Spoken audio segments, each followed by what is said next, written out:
Hello guys, I am Yogesh sir, your maths mentor.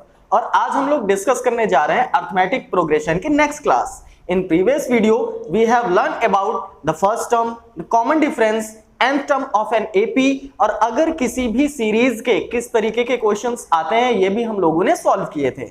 अब इस video में हम लोग ये डिस्कस करने वाले हैं कि अगर 3 टर्म्स, 4 टर्म्स या 5 टर्म्स हमें लेट करने हैं किसी भी एपी में, तो उन्हें हम कैसे लेट करते हैं, और सम ऑफ n टर्म्स का फॉर्मूला क्या होता है, और इसके क्वेश्चंस कैसे हमें सॉल्व करने हैं। तो अभी तक अगर आपने हमारी फर्स्ट वीडियो को नहीं देखा है तो फर्स्ट वीडियो को जाइए और उसे देखिए। उसके बाद का ही टॉपिक हम लोग सेकंड वीडियो में डिस्कस करने वाले हैं। हमारे चैनल को लाइक करिए, सब्सक्राइब करिए और अपने फ्रेंड्स के साथ शेयर करिए। Edu switch, learning today, leading tomorrow. आइए स्टार्ट करते हैं आज की वीडियो।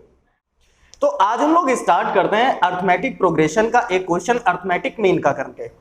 तो सबसे पहले आपको कल मैंने पढ़ाया था if 3 terms a, b, c are in AP, तो इनका जो अरिथमेटिक मीन होगा वो क्या होता है, the second term is equals to sum of first and third term by 2। अब इसी का एक क्वेश्चन अगर आपको दे दिया जाए, कैसे दे दिया जाएगा, क्वेश्चन आपको दे दिया गया so that a minus B whole square comma a square plus B square comma a plus B whole square are in AP. अब आपको ये 3 टर्म्स गिवन है और आपको प्रूव करके लाना है कि ये जो 3 टर्म्स हैं ये एपी में होंगे। तो आप कैसे प्रूव करोगे, तो देखिए इसके लिए आपको अरिथमेटिक मीन अगर यहां पर आप प्रूव कर ले जाते हो तो ये 3 टर्म्स एपी में प्रूव हो जाएंगे। तो सेकेंड टर्म क्या गिवन है आपको, A square plus B square, first and third term, तो ये हो गया a minus B whole square plus a plus B whole square upon 2। अब आप इसे सॉल्व कर लीजिए। अगर LHS के इक्वल आ रहा है तो ये 3 टर्म्स AP में हो जाएंगे। तो जब आप इसे सॉल्व करोगे तो a माइनस बी के होल स्क्वायर की आइडेंटिटी ओपन करेंगे तो ये हो गया a square plus B square minus 2ab। जब आप इसे ओपन करेंगे तो ये हो गया a square plus B square plus 2ab। Upon में 2 लिखा हुआ है, उसे कैरी करते हुए चलेंगे, minus 2ab plus 2ab cancel हो गए, a square plus a square ये हो गया 2a square, b square plus B square ये हो गया 2b स्क्वायर। लेकिन जब आप दोनों से 2 कॉमन ले लेंगे तो 2 बाहर आ गया और अपॉन के 2 से कैंसिल हो गया। आपका LHS क्या था, आपका LHS था a square plus B square, और आपके पास RHS भी क्या आ गया, a square plus B square. So you can say that the 3 terms are in AP, are in AP. ये तो बात थी हमारे अरिथमेटिक प्रोग्रेशन के अरिथमेटिक मीन की। अब हम लोग आगे चलने वाले हैं जहां पर 3 टर्म्स, 4 टर्म्स और 5 टर्म्स कैसे लेट करते हैं। तो आइए जानते हैं। अब प्रॉब्लम कहां पर आती है, प्रॉब्लम यहां पे आती है जब आपसे कहा जाता है कि हमारे साथ क्वेश्चन को सॉल्व करिए, लेकिन आप क्या करते हो, घर पे लेट के आराम से वीडियो देख रहे होते हो। जैसा कि प्रीवियस वीडियो में भी मैंने आपसे एक क्वेश्चन पूछा था कि एक खेत है और उस खेत में 1/2 पार्ट ऑफ वाटर एक बार में डाला जाता है, तो क्या वो टर्म्स एपी फॉर्म करेंगे। तो उसका कमेंट कुछ बच्चों ने तो उसका आंसर दिया है और कुछ बच्चों ने अभी तक उसका आंसर नहीं दिया है। तो जिन बच्चों ने नहीं दिया है वो हमारे साथ ही साथ क्वेश्चंस को सॉल्व करते रहे। अब बात आती है कि जब भी हमें एपी के 3 टर्म्स, 4 टर्म्स या 5 टर्म्स लेट करने होते हैं तो हमें कौन से टर्म लेट करने चाहिए। देखिए जब भी आपको 3 टर्म्स लेट करने हो तो आपको वो 3 टर्म्स लेट करने हैं a minus D comma a plus D. ये 3 टर्म्स क्या हो जाएंगे, a minus d, a and a plus D.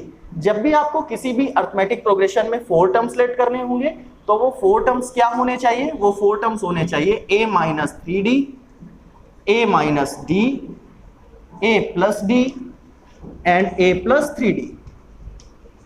Same as जब आपको 5 टर्म्स लेट करने होंगे तब आप कौन से टर्म लेट करोगे, तो तब आप लेट करिएगा a minus 2d, a minus d, a plus d and a plus 2d। देखिए एक बार फिर से रिवाइज कर लीजिए। जब भी आपको 3 टर्म्स लेट करने होंगे तो वो 3 टर्म्स कौन से होंगे, a minus d, a and a plus D. जब भी आपको 4 टर्म्स लेट करने होंगे तो वो 4 terms a minus 3d, a minus d, a plus d and a plus 3d। जब आपको 5 टर्म्स लेट करने होंगे a minus 2d, a minus d, a plus D, a plus 2d। अब इससे रिलेटेड क्वेश्चन आपको डायरेक्टली नहीं पूछा जाएगा कि 3 टर्म्स है या 4 टर्म्स है। अब इससे रिलेटेड क्वेश्चन आपको लैंग्वेज बेस्ड होगा और उन्हें कैसे सॉल्व करते हैं आइए देखते हैं हम लोग एक क्वेश्चन से। अब यहां पर आपको आपके सामने क्वेश्चन दिखाई दे रहा है, क्या बोला गया है इस क्वेश्चन में, the sum of 3 numbers in an AP is 3। 3 numbers हैं जिनका जो सम है वो कितना है, 3 है, एंड देयर प्रोडक्ट इज -35, और उनका जो प्रोडक्ट है अगर उन 3 टर्म्स का आपस में मल्टीप्लाई कराया जाए तो आपको क्या मिलेगा, -35। फाइंड नंबर्स, आपको वो नंबर्स फाइंड करने हैं। तो यहाँ पर आप पॉइंट आउट करिए ये 3 नंबर्स, आपको 3 नंबर्स गिवन किए गए, तो जब भी 3 नंबर्स लेट करने होते हैं तो लेट एपी आप क्या लेट करोगे, a minus D, second term a and last term a plus D, ये हो गए आपके पास 3 टर्म्स। फिर आपको बोला गया इनका सम 3 है, तो जब आप इनका सम कराओगे तो क्या हो जाएगा, ऐड करिए a minus D plus a plus D, और ये सम किसके इक्वल है, 3 के इक्वल है। ये निगेटिव डी ये पॉजिटिव डी दोनों के दोनों कैंसिल हो गए, a प्लस a कितना मिल गया आपको, 3a, और ये 3a किसके इक्वल है, 3 के। a की वैल्यू क्या आ गई आपके पास, 3/3, a की वैल्यू आ गई आपके पास 1। सेकंड कंडीशन में कहा गया प्रोडक्ट इज -35, इनका जो प्रोडक्ट है वो कितना है, -35 है, तो a माइनस डी ये हो गया first term multiplied by a plus D, इनका जो प्रोडक्ट है वो -35 है।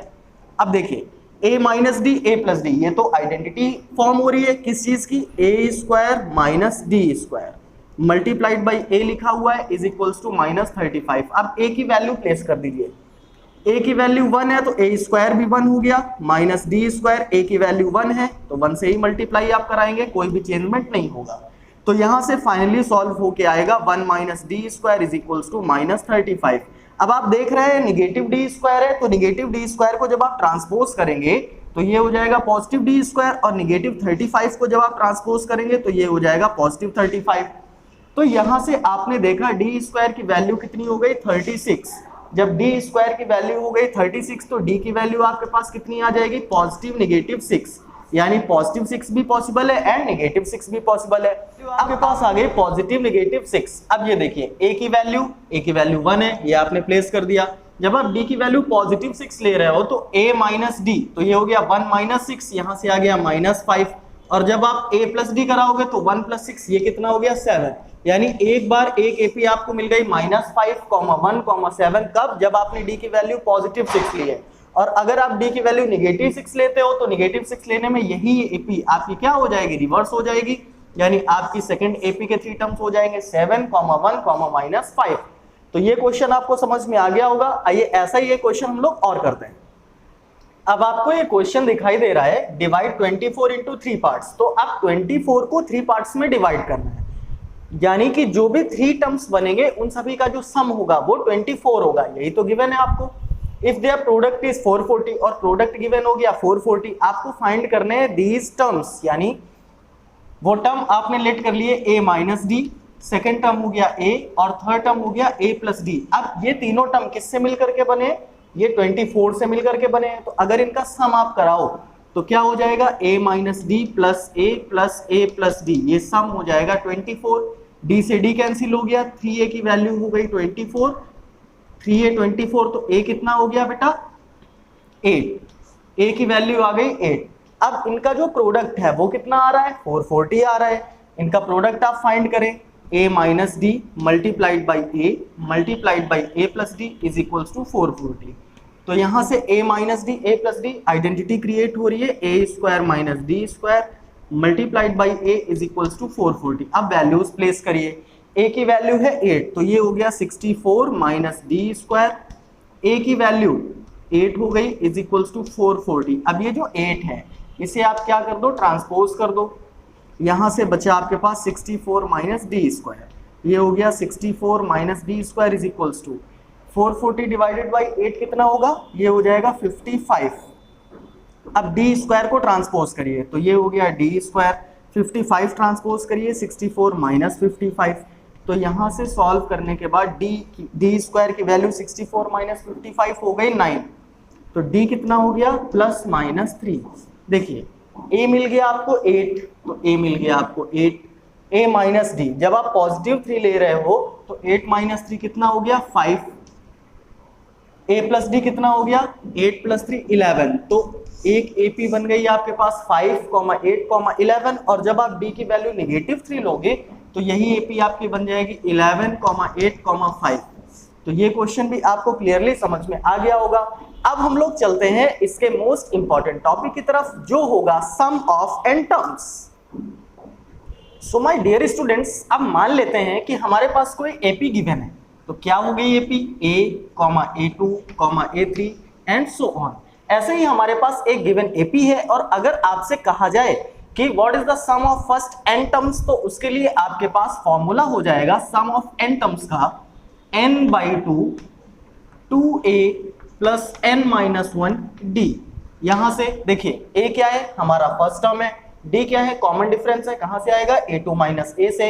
n क्या है? नंबर ऑफ टर्म्स, यानी आपसे बोला जाएगा find the sum of 60 terms, find the sum of 16 terms. तो वहां पर n की जगह आप वही वैल्यू प्लेस करेंगे जितने भी टर्म्स का आपको सम फाइंड करना होगा। तो ये तो हो गया हमारे पास फॉर्मूला नंबर 1, किसके लिए? सम ऑफ एन टर्म्स के लिए। लेकिन अब सपोज करिए कि आपको लास्ट टर्म भी गिवन है, तो last term a, A2, A3 और लास्ट टर्म चलते चलते ये सपोज करते हैं l तक गया। लास्ट टर्म हो गया हमारे लिए l। अब फर्स्ट टर्म भी गिवन है, लास्ट टर्म भी गिवन है, तो उसके लिए हम जो अप्रोच यूज करते हैं तो वहां पर आपको सम ऑफ एन टर्म्स का फॉर्मूला अप्लाई करना है n/2 in bracket a plus l, यानी first term plus last term multiplied by n/2। तो n की कंडीशन हो सकता है आपको नंबर ऑफ टर्म्स गिवन हो। अगर नंबर ऑफ टर्म्स नहीं गिवन है तो लास्ट टर्म को an लेट करके पहले आप n की वैल्यू फाइंड करेंगे, देन आफ्टर आप ये फॉर्मूला अप्लाई करेंगे। तो आइए अब सीखते हैं कुछ क्वेश्चंस के। तो ये दोनों के दोनों फॉर्मूले हमें यूज करने हैं सम ऑफ एन टर्म्स के लिए। तो आइए चलते हैं ऐसे ही कुछ क्वेश्चंस की तरफ। अब आपके पास एक क्वेश्चन गिवन है। क्वेश्चन में आपसे कहा गया find the sum of first 24 terms of the AP, और एपी गिवन है 5, 8, 11, 14। अब यहाँ पर नंबर ऑफ टर्म्स आपको गिवन है कि आपको 24 टर्म्स का सम फाइंड करना है। तो ये जो एपी है आपके पास 5, 8, 11, 14, तो यहाँ से क्या इंफॉर्मेशन मिल रही है कि फर्स्ट टर्म हमारे लिए क्या हो गया? 5 हो गया। अगर आप कॉमन डिफरेंस देखें तो कॉमन डिफरेंस क्या हो जाएगा? 8 माइनस 5 आ गया 3। नंबर ऑफ टर्म्स क्या गिवन है? 24, क्योंकि आपसे कहा गया ना फाइंड द फर्स्ट 24 टर्म्स का सम।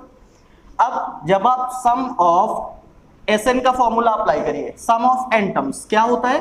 n/2 2a plus n-1d। अब यहां पर आप क्या करेंगे? सम ऑफ 24, तो n की जगह आपने 24 प्लेस किया, सारी की सारी जगह जहां भी n है वहां 24 प्लेस कर दीजिए। a की वैल्यू है 5, तो ये हो गया 2 × 5 plus 24 minus 1 multiplied by d की वैल्यू क्या है? 3 प्लेस कर दिया आपने। जब आप 24/2 कराओगे तो आपको मिल गया 12, 5 2 होता है 10 प्लस 24 माइनस 1 23, और 23 का जब आप 3 से मल्टीप्लाई कराओगे तो आ जाएगा 69। अब ये हो गया 12 मल्टीप्लाइड बाई 69 प्लस 10 कितना हो गया? 79। आप इन दोनों का मल्टीप्लाई कराइए, 12 9 108, 10 कैरी, 12 7 84, ये हो गया 94। सम आ गया आपके पास 948। अब इसी क्वेश्चन में अगर आपसे पूछ लिया गया होता कि एपी तो सेम है, ये जो एपी आपको गिवन है 5, 8, 11, 14 एपी सेम है। अब आपसे मान लीजिए पूछ लिया जाए find the sum of first 40 terms, तब आप क्या करोगे? तो जो एसएन की जगह आपने 24 प्लेस किया था वहां पे आप क्या प्लेस करोगे? S40। बाकी क्या प्लेस हो जाएगा? n/2, तो 40/2 हो जाएगा। 2a, तो 2 × a की वैल्यू तो वही रहेगी 5 प्लस n-1d, तो n की जगह अब आप 40 प्लेस करोगे और d की वैल्यू हो जाएगी 3। ऐसे इसे सॉल्व करके कैलकुलेट करा लीजिएगा, आपके पास आंसर आ जाएगा सम ऑफ 40 टर्म्स। अब जो नेक्स्ट क्वेश्चन है, उस नेक्स्ट क्वेश्चन में आपको एक ऐसी एपी गिवन है जिसके पास लास्ट टर्म है, यानी स्टार्टिंग के टर्म आपको दिए गए हैं और लास्ट टर्म आपको दिया गया है, और आपसे बोला गया है find the sum of these terms. इन सारे के सारे जो टर्म्स हैं उनका सम फाइंड करना है। तो जब लास्ट टर्म गिवन होगा तो वहां से पहले आपको नंबर ऑफ टर्म्स फाइंड करना होगा, क्योंकि अगर मैं आपसे पूछूं इसमें कितने नंबर ऑफ टर्म्स है तो ऐसे आप नहीं बता पाओगे। तो नंबर ऑफ टर्म्स आपको कैसे फाइंड करना है? जो लास्ट टर्म है उसे आप an लेट करिए, तो an की वैल्यू कितनी है यहाँ पर? 100, और an का फॉर्मूला यानी nth टर्म का आपको क्या सिखाया गया है? आपको सिखाया गया है a प्लस n-1d, ये हो गया 100 के इक्वल। अब ये AP है आपके पास, तो a क्या हो गया 25 और d क्या हो गया 28 माइनस 25 3। तो a की जगह आप प्लेस कर दीजिए 25, n तो आपको फाइंड करना है और d की वैल्यू हो गई 3, ये हो गया 100। अब कैलकुलेट कराइए, ये 25 ट्रांसपोज हो जाएगा तो ये हो गया 100 माइनस 25, यहाँ क्या बच गया, यहाँ बच गया 3 मल्टीप्लाइड बाई n माइनस 1। अब 100 माइनस 25 तो 75 हो गया, ये जो 3 था ये फ्रैक्शन में आ जाएगा n माइनस 1 के, n minus 1 is equals to 75 by 3 हो गया 25। तो n की वैल्यू यहां से आपको कितनी मिल गई 25 प्लस 1 26, n मिल गया आपको 26। फिर आपसे बताया गया कि जब भी लास्ट टर्म गिवन होगा तो वहां पर सम ऑफ n टर्म्स आप क्या अप्लाई करते हो, वहां पर सम ऑफ n टर्म्स आपको पढ़ाया गया है n by 2 multiplied by a plus l से मल्टीप्लाई करा देना है n बाई 2 का। तो यहां से हो जाएगा n की वैल्यू है 26, तो सम ऑफ 26 टर्म्स ये हो गया 26 बाई 2। a कितना है आपके पास फर्स्ट टर्म 25, l कितना है लास्ट टर्म ये है 100। जब आप कैलकुलेट कराओगे तो 26 बाई 2 ये हो गया 13 और 25 प्लस 100 ये हो गया 125। अब आप इनका मल्टीप्लिकेशन करा दीजिए, तो 13 5 का कितना होता है 65, कैरी आ गया 6, 13 2 जा 26 6, ये हो गया 32, 13 1 जा 13 और ये हो गया 16, यानी 1625। ये जो AP यहाँ पर लिखी हुई है 25 प्लस 28 प्लस 31 प्लस और लास्ट टर्म 100 है, तो इन सभी का सम कितना हो जाएगा 1625। चलिए अब मैं आपको एक क्वेश्चन देता हूं, ये क्वेश्चन आपको खुद से करना है घर पे। मान लीजिए आपके पास कोई AP है, ये हो गया 7, ये हो गया 12, ये हो गया 17 और ऐसे ये AP चलती चली जा रही है। अब इसमें आपको लास्ट टर्म कोई दे दिया गया, मान लीजिए लास्ट टर्म दे दिया गया 82। अब लास्ट टर्म हो गया 82, क्या आप यहां पर सम ऑफ दिस AP फाइंड कर सकते हैं? यस बिल्कुल कर सकते हैं। सबसे पहले 82 को an के इक्वल कराएंगे, वहां से आपको मिलेगा नंबर ऑफ टर्म्स यानी n की वैल्यू, और जब n की वैल्यू मिल जाएगी तो आप same formula Sn is equals to n by 2 a plus l apply कर दोगे। तो ये क्वेश्चन आप घर पे खुद से करिए और आपका आंसर कमेंट बॉक्स में कमेंट करिए। अब जैसे जैसे आप आगे बढ़ते जाओगे वैसे वैसे आपको डिफरेंट टाइप के क्वेश्चंस देखने को मिलेंगे। तो उन्हीं क्वेश्चंस में से एक ये है, देखिए क्या लिखा हुआ है, find the sum of first n terms, यानी आपको फर्स्ट n टर्म्स का सम फाइंड करना है किसी AP में whose nth term is 5n minus 1। यहाँ पर आपको कोई भी डिजिट नहीं गिवन है, आपको गिवन है कि जो nth टर्म है वो 5n माइनस 1 है। अब आपको सम ऑफ n टर्म्स फाइंड करना है, फिर आपको फर्स्ट 20 टर्म्स का भी सम इसमें फाइंड करना है। तो nth टर्म 5n माइनस 1 है, इसका क्या मतलब हुआ कि अगर फर्स्ट टर्म फाइंड करना होगा तो n की जगह 1 प्लेस करेंगे, अगर सेकंड टर्म फाइंड करना होगा तो n की जगह 2 प्लेस करेंगे, इसी तरह अगर 10th टर्म फाइंड करना होगा तो n की जगह आप 10 प्लेस करेंगे। तो यहां से अगर फर्स्ट टर्म फाइंड करने के लिए कहा जाए तो क्या हो जाएगा 5 इंटू 1 माइनस 1, तो 5 1 जा 5, 5 माइनस 1 हो गया 4। अगर आपसे कहा जाए सेकंड टर्म क्या होगा तो 5 इंटू 2 माइनस 1, n की जगह आपको 2 अप्लाई कर देना है, तो 5 2 जा 10 माइनस 1, ये कितना हो गया 9। अगर आपसे कहा जाए थर्ड टर्म क्या हो जाएगा तो हो जाएगा 5 इंटू 3 माइनस 1, 5 3 जा 15 माइनस 1, ये हो गया 14। तो आपके पास AP क्या आ गई, आपके पास AP आ गई 4, 9, 14 एंड सो ऑन। अब सबसे पहले आपसे पूछा गया है सम ऑफ n टर्म्स, तो सम ऑफ n टर्म्स का फॉर्मूला क्या होता है, सम ऑफ n टर्म्स का फॉर्मूला होता है n by 2 2a plus n minus 1d। अब कौन कौन सी ऐसी पॉसिबल वैल्यूज हैं जो आपके पास हैं, तो फर्स्ट टर्म यानी a की वैल्यू आपके पास है, यहां से कॉमन डिफरेंस यानी d निकल आएगा, n ही रहेगा क्योंकि सम ऑफ n टर्म्स ही फाइंड करना है। तो Sn क्या फॉर्मूला हो गया n बाई 2, a की वैल्यू 4 है तो 4 2 हो गया 8 प्लस n माइनस 1, यहां से d की वैल्यू क्या हो जाएगी 9 माइनस 4 5, d की वैल्यू आ गई 5। तो Sn क्या हो गया n by 2 8 plus 5n minus 5, Sn की वैल्यू हो गई n बाई 2 8 माइनस 5 हो गया 3, तो आप लिख सकते हो 3 प्लस 5n। अब आप चाहो तो ब्रैकेट ओपन कर लो, अदरवाइज यही हो जाएगा सम ऑफ n टर्म्स, n के टर्म्स में ही आपको आंसर मिलेगा। अब आपसे कहा गया है कि find the sum of first 20 terms, यानी अगर फर्स्ट 20 टर्म्स का सम आपको फाइंड करना है तो आप चाहो तो यहाँ भी n की जगह 20 प्लेस कर दो तो भी आपको आंसर मिल जाएगा, या आप डायरेक्टली सारी चीजें तो वही है, सिर्फ n की जगह तो 20 प्लेस करना है तो यहाँ पर भी कर सकते हो। तो अगर आप यहाँ से सम ऑफ 20 टर्म्स अप्लाई करो तो n की जगह 20 प्लेस कर दीजिए, तो ये हो गया 20 बाई 2 इन ब्रैकेट क्या लिखा हुआ है 3 + 5n, तो n की जगह 20 हो जाएगा, तो ये हो गया 3 + 5 मल्टीप्लाइड बाई 20, क्या आएगा 20/2, ये हो गया 10, 3 तो 3 ही रहेगा, 25 जा कितना हो गया 100। तो अगर आप इसको सॉल्व करो तो 100 + 3 हो गया 103, और 103 का जब आप 10 से मल्टीप्लाई कराओगे तो आ जाएगा 1030, और यही हो गया आपके लिए sum of first 20 terms of this AP. आपको क्वेश्चन अच्छे से समझ में आ गया होगा। सबसे पहले जो भी आपके पास इंफॉर्मेशन थी क्या थी, सम ऑफ nth टर्म गिवन था, nth टर्म, तो nth टर्म की हेल्प से आपने first term, second term, third term find किए, कहां से n की जगह ही 1 2 3 वैल्यूज प्लेस करके। उसके बाद जब एपी आपको मिल जाएगी तो जो भी चीज आपसे पूछी गई है वो आप क्या कर दोगे, अप्लाई कर दोगे सम ऑफ n टर्म्स में n टर्म्स का सम, और सम ऑफ 20 टर्म्स में 20 टर्म्स का सम। आइए चलते हैं ऐसे ही एक और इंटरेस्टिंग क्वेश्चन की तरफ। अब अभी तक के क्वेश्चंस में क्या था, अभी तक के क्वेश्चंस में आपको डायरेक्टली सम फाइंड करना होता था, sum of 20 terms, sum of 60 terms, sum of n terms. अब क्या होगा, यहाँ पर सम आपको गिवन है, आपको बोल दिया गया कि कोई एक एपी है, इसका कितने टर्म्स का सम 120 होगा, यानी अब आपको फाइंड करना है नंबर ऑफ टर्म्स, यानी n की वैल्यू। तो कैसे फाइंड करेंगे, फॉर्मूला तो सेम है। सबसे पहले जो एपी है उस एपी से आपको क्या क्या मिल रहा है, तो यहां से फर्स्ट टर्म आपको मिल रहा है 3, अगर कॉमन डिफरेंस की बात की जाए तो 5 - 3 कॉमन डिफरेंस हो जाएगा 2। नंबर ऑफ टर्म्स आपको n फाइंड करना है, और आपको गिवन क्या है, सम गिवन है 120, यानी Sn की वैल्यू आपके पास है 120। अब ये Sn आया कहां से होगा, सोचिए, अपने फॉर्मूले से, यानी n/2 2a + n-1d से, ये आपको इक्वल करा देना है 120 के। n की वैल्यू तो आपको फाइंड करनी है, तो n रोक के चलिए, ये जो 2 है, अगर ये 2 ट्रांसपोज करेंगे तो मल्टीप्लाई में चला जाएगा क्योंकि यहाँ फ्रैक्शन में है।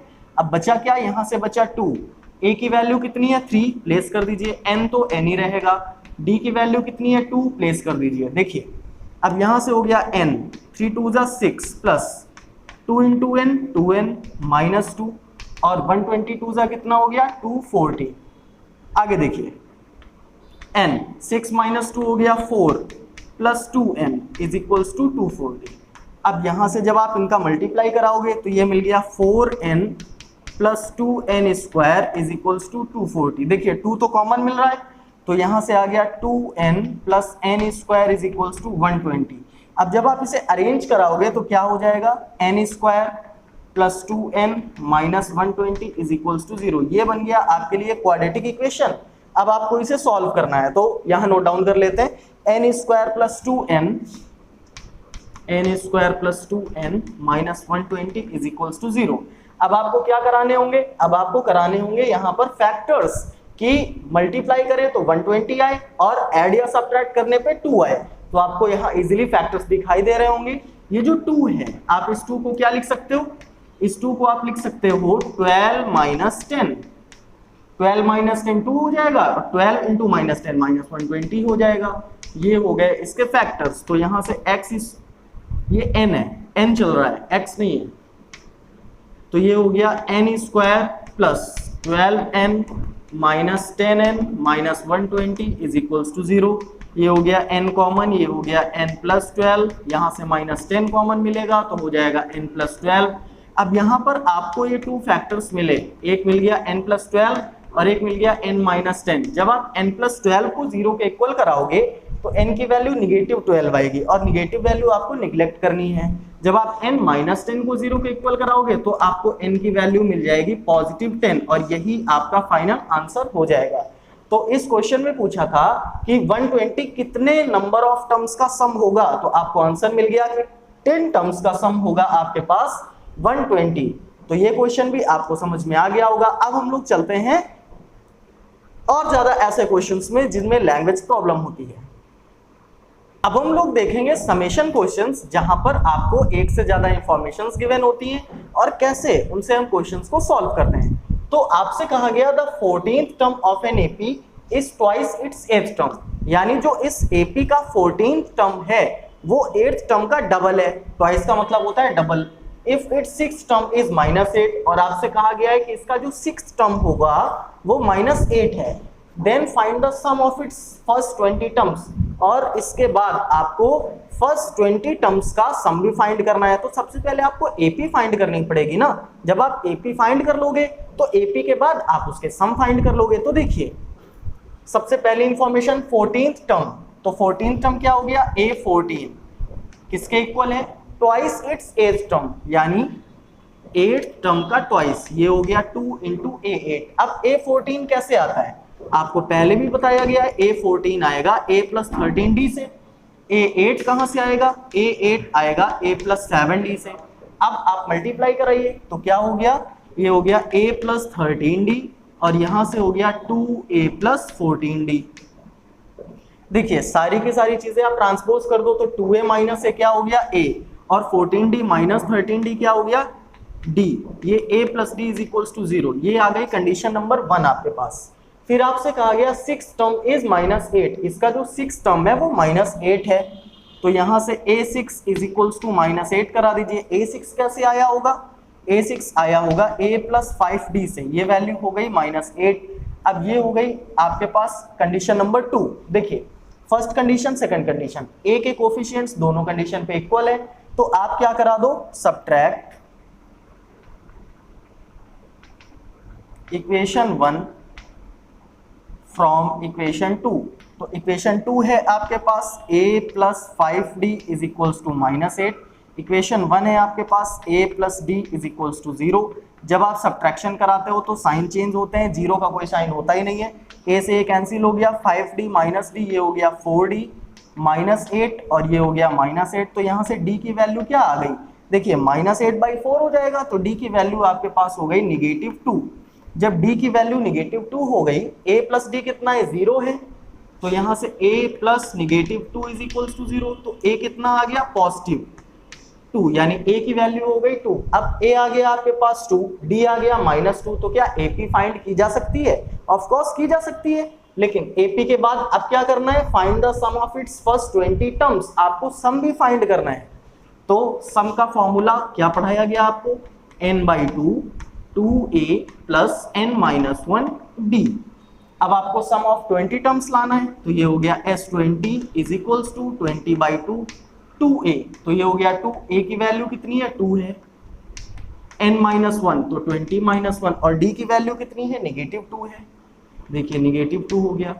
तो यहाँ से सम ऑफ 20 टर्म्स, ये हो गया 10, 2 2 जा 4, 20 - 1 19, और 19 इंटू -2 कितना हो जाएगा, -38। Sum of 20 terms is equals to 10, 4 - 38, sum of 20 terms is equals to 10 multiplied by 4 - 38 आपके पास हो गया -34। तो यहाँ से जो फाइनल आंसर आ गया आपके पास वो आ गया -340, यानी आपके पास जो भी ये AP है, जो भी कंडीशनें गिवन है, उन AP का जब आप सम ऑफ 20 टर्म फाइंड करोगे तो आपको आंसर मिलेगा -340।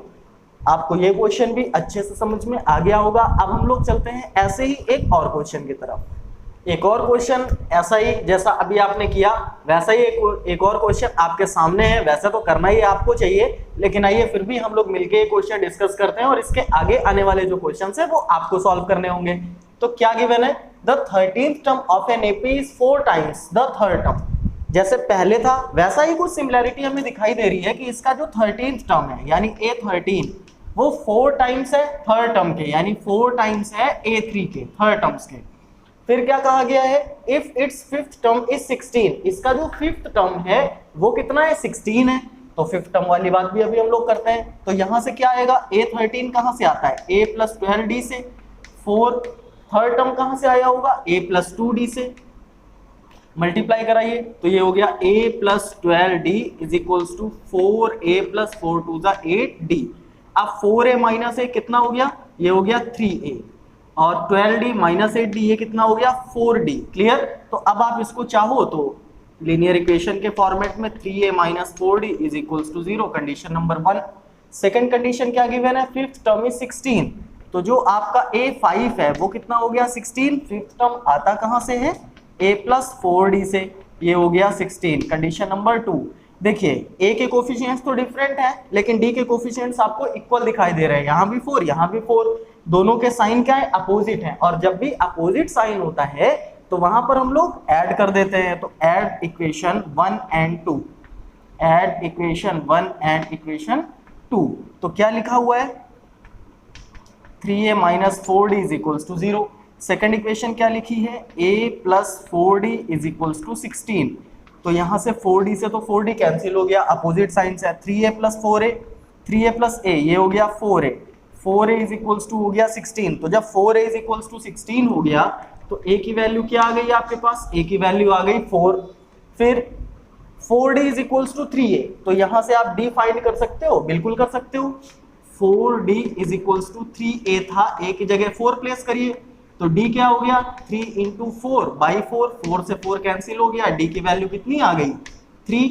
अब आपके पास a की वैल्यू भी है, आपके पास d की वैल्यू भी है, और आपको फाइंड क्या करना है, find the sum of first 10 terms, यानी आपको 10 टर्म्स का सम फाइंड करना है। तो फिर से सम का फॉर्मूला क्या होता है, सम का फॉर्मूला है आपके पास n by 2, 2a plus n minus 1d। यहां से जब सम ऑफ 10 टर्म्स फाइंड करेंगे तो हो जाएगा 10 बाई 2, 2 इंटू a की वैल्यू क्या हो गई 4 प्लस n माइनस 1, ये हो गया 10 माइनस 1, d की वैल्यू क्या हो गई 3, ये हो गया 3। तो यहां से 10 बाई 2 ये हो गया 5, 4 2 8 प्लस 10 माइनस 1 9, 9 3 27, ये हो गया 5 मल्टीप्लाइड बाई 27 प्लस 8 35, और 35 में जब आप 5 का मल्टीप्लाई कराएंगे 5 5 जा 25, 5 3 जा 15 to 17। Sum of 10 terms of this AP is equals to 175। आपके सामने आपका आंसर आपको मिल गया। तो अभी तक आपने जो भी क्वेश्चंस पढ़े वो अर्थमेटिक प्रोग्रेशन के क्वेश्चंस हैं, और ऐसे ही टाइप के क्वेश्चंस आपको पूरे के पूरे चैप्टर्स में मिलने वाले हैं। इन प्रीवियस वीडियो हम लोगों ने डिस्कस किया था कि कैसे नंबर ऑफ टर्म्स फाइंड किए जाते हैं, nth टर्म फाइंड किया जाता है, और ये जो वीडियो हमारा सेकंड पार्ट है इसमें हम लोगों ने सीखा कि कैसे अगर 3 टर्म्स, 4 टर्म्स या 5 टर्म्स लेट करने हैं तो उन्हें कैसे लेट करेंगे, कौन कौन से टर्म्स वहां पर आइडेंटिफाई करने होते हैं, और सम ऑफ n टर्म्स में कौन सा फॉर्मूला कहां पर अप्लाई करना है, अगर लास्ट टर्म है तो उसे किसके इक्वल कराना है। तो आई होप यहां से आपके सारे के सारे क्वेश्चंस हो जाएंगे। लेकिन तो इन्हीं क्वेश्चंस के साथ हमारा जो टॉपिक अर्थमेटिक प्रोग्रेशन है वो खत्म होता है, और ये टॉपिक हम लोगों ने यहाँ पर स्टडी किया है 2 पार्ट्स में। इन फर्स्ट वीडियो हम लोगों ने सीखा है कि कैसे नंबर ऑफ टर्म्स फाइंड किए जाते हैं, कैसे किसी भी एपी का nth टर्म फाइंड किया जाता है, और उसके बाद आपने सीखा अर्थमेटिक मीन। और ये जो सेकंड पार्ट था हमारी वीडियो का उसमें आपने सीखा कि कैसे किसी एपी के 3 terms, 4 terms and 5 terms let करने हैं, और उसके बाद सम ऑफ n टर्म्स का फॉर्मूला कितने होते हैं और कौन सा फॉर्मूला कहां पर अप्लाई करना है, ये भी आपने सीखा है। तो यहां से आपके सारे के सारे क्वेश्चंस हो जाएंगे। अगर आपको ये टॉपिक बहुत अच्छे से समझ में आ गया है तो ये क्वेश्चन सॉल्व करिए, हमारे चैनल को लाइक करिए, वीडियो को लाइक करिए, सब्सक्राइब करिए और अपने फ्रेंड्स के साथ शेयर करिए।